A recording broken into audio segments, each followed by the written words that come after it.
Bonjour à tous, on se retrouve pour une nouvelle vidéo où je vais vous présenter ma nouvelle colonie de Camponotus turkestanus. Je l'ai reçu d'ici peu, je l'avais commandé depuis un petit bout de temps, etc. Alors, comme vous pouvez voir, c'est une espèce tropicale. Je l'ai acheté, cette fois-ci je l'ai acheté chez un de mes fournisseurs que je connaissais.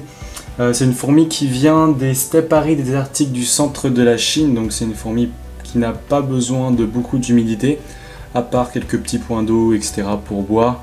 Je vous ferai d'autres vidéos dessus, on va faire un petit suivi sur cette colonie, on va voir comment elle évolue, etc. Là je crois bien que j'ai une reine, bon, vous pouvez voir le couvain, etc. C'est un petit peu le bordel, mais il y a 13 ouvrières, je crois 12 ou 13 ouvrières. Elles sont super belles, elles sont un peu transparentes, dorées, la reine elle est magnifique.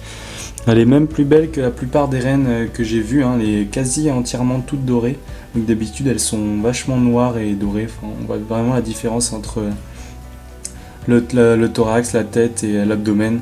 L'abdomen souvent doré et la tête plus le thorax souvent noir, bien noir. Le là elle est à peu près toute dorée un peu partout, donc c'est assez stylé. Bon, elle est partie, je sais pas ce qu'elle fait, elle se balade.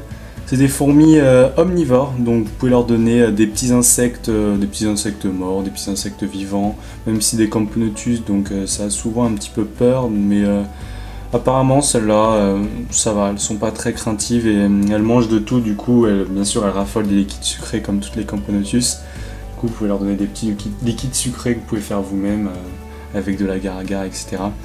Du coup, elles sont assez sympas.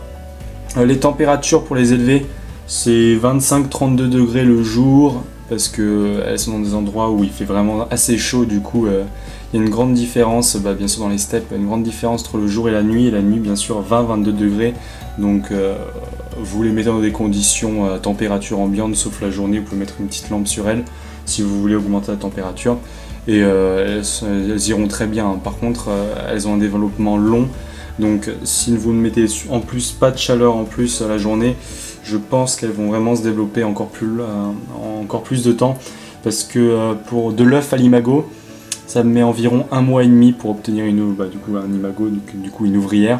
Donc c'est relativement long, même pour des Camponotus.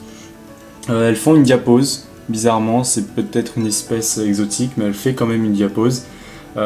Comme dit précédemment, c'est dans les steppes arides de la Chine, du coup l'hiver il y a des conditions très très rudes. Du coup elles peuvent faire des diapauses.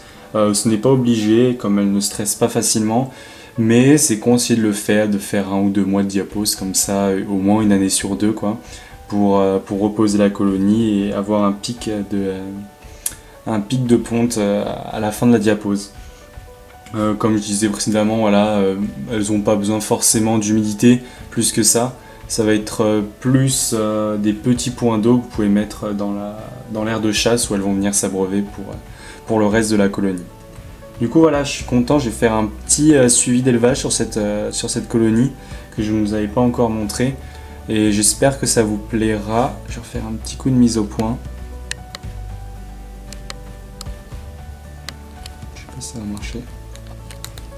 Hop. Ah non, c'est pas trop mal là. Voilà. Du coup j'espère que ça vous plaira, j'espère aussi que vous avez aimé la dernière petite série. La prochaine vidéo que je vous ferai, je vais sûrement vous faire une vidéo de comment déménager une colonie, parce que une fois que cette colonie elle va augmenter encore un petit peu, là je pense que je vais la mettre dans une fourmilière. Du coup comme ça elle pourra se développer comme elle veut, il n'y aura plus de soucis de place et de stress.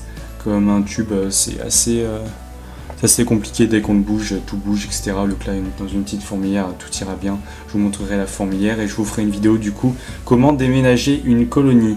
Ah oui aussi, je continue de temps en temps les lives, si vous voulez nous rejoindre sur les lives, on a à chaque fois une quinzaine, etc. C'est plutôt sympa, on parle et tout, on discute, vous me posez vos questions que vous avez et j'y réponds, j'essaye d'y répondre. De toute façon il y a la retransmission des lives, pas tous, mais les lives que je trouve assez sympas, je les retransmettrai sur la chaîne. Mais en tout cas, rejoignez-vous, rejoignez-nous. Vous avez juste à cocher sur la petite cloche pour recevoir toutes les notifications et comme ça vous verrez dès que je sors une vidéo et dès que je fais un live. Du coup voilà. Bref, je vous laisse sur cette fin de vidéo et je vous laisse profiter un petit peu de cette colonie qui est vraiment magnifique, je trouve. Voilà, bye tout le monde.